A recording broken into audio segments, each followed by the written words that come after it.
ধন্যবাদ আমাকে এই বাজেট অধিবেশনে বক্তব্য দেওয়ার সুযোগ দেওয়ার জন্য। আমি প্রথমেই স্মরণ করতে চাই আজকের এই বাজেট অধিবেশনে বাংলাদেশের স্বাধীনতার ঘোষক, বাংলাদেশের প্রথম রাষ্ট্রপতি শহীদ প্রেসিডেন্ট জিয়াউর রহমানকে। একই সাথে স্মরণ করতে চাই যিনি বাংলাদেশে গণতন্ত্রের জন্য আপোষহীনভাবে আন্দোলন করেছিলেন এবং শেষ পর্যন্ত ফ্যাসিস্টের বিরুদ্ধে উনি আপোষহীনভাবে আন্দোলন করেছেন, মরহুমা মা বেগম খালেদা জিয়াকে স্মরণ করতে চাই। আজকে এই বাজেট অধিবেশনে আমি ধন্যবাদ জানাতে চাই বাংলাদেশের মাননীয় প্রধানমন্ত্রী তারেক রহমানকে এবং অর্থমন্ত্রী আমির খসরু মাহমুদ চৌধুরী সাহেবকে এত সুন্দর জনবান্ধব একটি বাজেট দিয়েছেন। এই বাজেট আমি মনে করি বাংলাদেশের প্রত্যেক মানুষের প্রাণের এই বাজেটের অপেক্ষায় ছিল বাংলাদেশের মানুষ। দীর্ঘ 1.5 যুগ পরে একটি নির্বাচনের মাধ্যমে, অবাধ সুষ্ঠু নির্বাচনের মাধ্যমে, জনগণের ভোটে নির্বাচিত সরকারের মাধ্যমে এইরকম একটি বাজেট বাংলাদেশের মানুষের প্রত্যাশা ছিল। তারেক রহমান এবং আমির খসরু মাহমুদ চৌধুরী মাননীয় প্রধানমন্ত্রী উনার মিলে আজকের এই বাজেট দিয়েছেন। এর জন্য আমি সুনামগঞ্জ 3 জগন্নাথপুর শান্তিগঞ্জের বাসীর পক্ষ থেকে উনাদেরকে আবারও ধন্যবাদ, কৃতজ্ঞতা জানাই। মাননীয় স্পিকার, আজকের বাজেটে আমি একটি কথা বলতে চাই। এই বাজেটের সর্বোচ্চ খাত, এ পর্যন্ত বাংলাদেশের সর্ববৃহত্তর খাত যেটা দেওয়া হয়েছে শিক্ষা এবং স্বাস্থ্যতে সবচেয়ে বরাদ্দ দেওয়া হয়েছে। এর আগে কখনো বাংলাদেশে এত জায়গা শিক্ষা এবং স্বাস্থ্যতে বরাদ্দ দেওয়া হয় নাই। শিক্ষা জাতির মেরুদণ্ড আর স্বাস্থ্যই সব সুখের মূল, এটাই ছিল আমার নেতার পরিকল্পনা।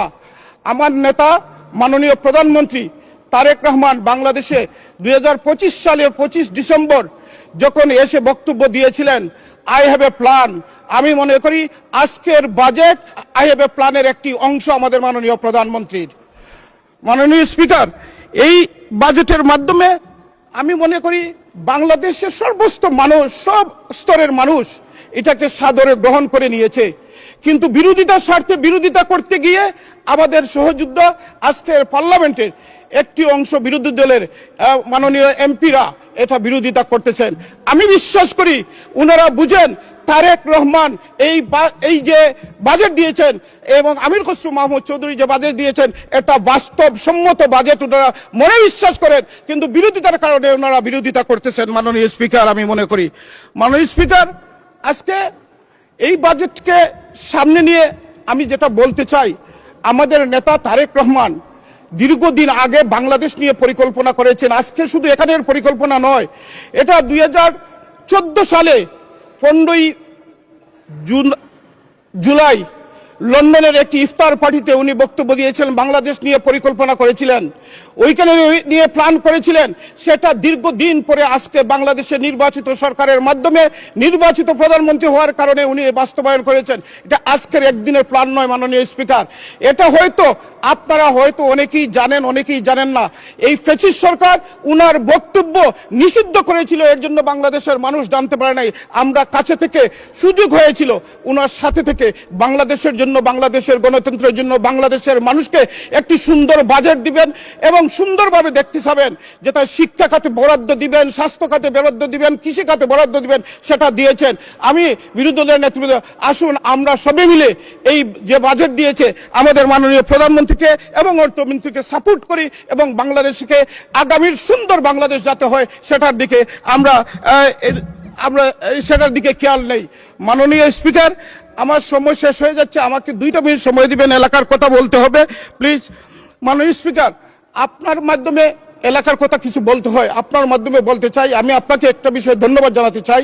সুনামগঞ্জ বিজ্ঞান প্রযুক্তি বিশ্ববিদ্যালয়, সে বিশ্ববিদ্যালয়ে ওই নির্বাচনী এলাকার জনপ্রতিনিধি হিসাবে আপনি আমাকে সিন্ডিকেট মেম্বার করেছেন, কলিমুদ্দিন মিলন সাহেবকে সিন্ডিকেট মেম্বার করেছেন। এর জন্য আমরা আপনাকে ধন্যবাদ জানাই, কৃতজ্ঞতা জানাই। কিন্তু সুনামগঞ্জ বিজ্ঞান প্রযুক্তি বিশ্ববিদ্যালয় সুনামগঞ্জ জেলার মধ্যে একটি বিশ্ববিদ্যালয়, কিন্তু এই বিশ্ববিদ্যালয়ের ছাত্র ছাত্রীরা আন্দোলন করতেছে স্থায়ী ক্যাম্পাসের জন্য। আপনার মাধ্যমে এই সংসদে মাননীয় প্রধানমন্ত্রী এবং উপস্থিত প্রধানমন্ত্রী এবং শিক্ষামন্ত্রীকে অনুরোধ করব, দ্রুত সময়ের মধ্যে সুনামগঞ্জ বিজ্ঞান প্রযুক্তি বিশ্ববিদ্যালয়ে স্থায়ী ক্যাম্পাস দেওয়ার জন্য আমি বিনয়ের সহিত অনুরোধ করতেছি।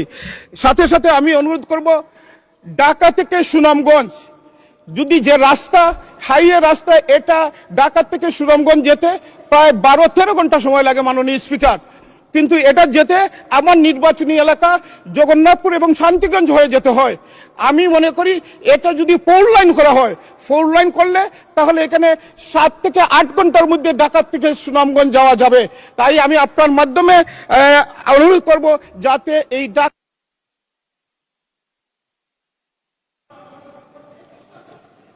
মাননীয় সদস্য 2 মিনিটে আপনার বক্তব্য শেষ করুন। থ্যাংক ইউ মাননীয় স্পিকার। একই সাথে আমি আপনাকে অনুরোধ করব, ঢাকা সুনামগঞ্জের যে রাস্তা, এই রাস্তাটুকু জগন্নাথপুর পৌরসভার উপর দিয়ে যেতে হয়। পৌরসভার যে ছোট রাস্তা, এইখানে প্রায় রাস্তা 30 থেকে 40 মিনিট ট্রাফিকের মধ্যে থাকে ঢাকাগামী বাসগুলো সুনামগঞ্জ যেতে।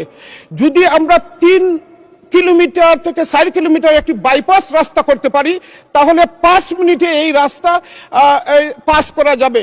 তাই আমি আপনার মাধ্যমে এই সংসদে আপনার প্রধানমন্ত্রী মহোদয় এবং যথাযথ কর্তৃপক্ষকে অনুরোধ করব একটি বাইপাস সড়ক করার জন্য।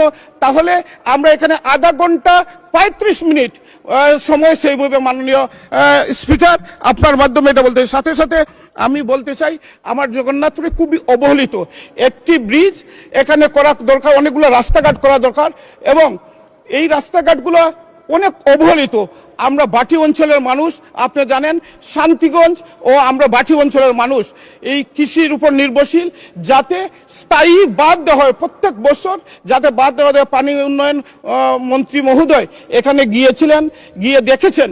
আমি আপনার মাধ্যমে পানি উন্নয়ন মন্ত্রীকে বলবো যাতে আমরা বাটি অঞ্চলের মানুষ, আমাদের একমাত্র ফসল কৃষি, এই কৃষির উপর নির্ভরশীল, তাই স্থায়ী বাঁধ দেওয়ার জন্য আমি আপনাকে অনুরোধ করব। পাশাপাশি জগন্নাথপুর পৌরসভা এটা এ গ্রেড পৌরসভা, এই পৌরসভার মিনিমাম কোনো সার্ভিস নাই মাননীয় স্পিকার।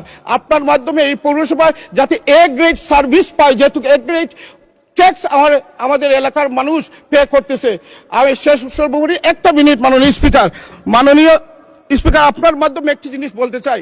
আপনি জানেন আমাদের এই দীর্ঘদিন পরে নির্বাচিত একটি সরকার, মাননীয় স্পিকার 1 মিনিট দিবেন, 30 সেকেন্ড। মাননীয় সদস্য 1 মিনিটে শেষ করেন, 1 মিনিট পরে আজান হবে, 1 মিনিটে শেষ করবেন। থ্যাংক ইউ মাননীয় স্পিকার।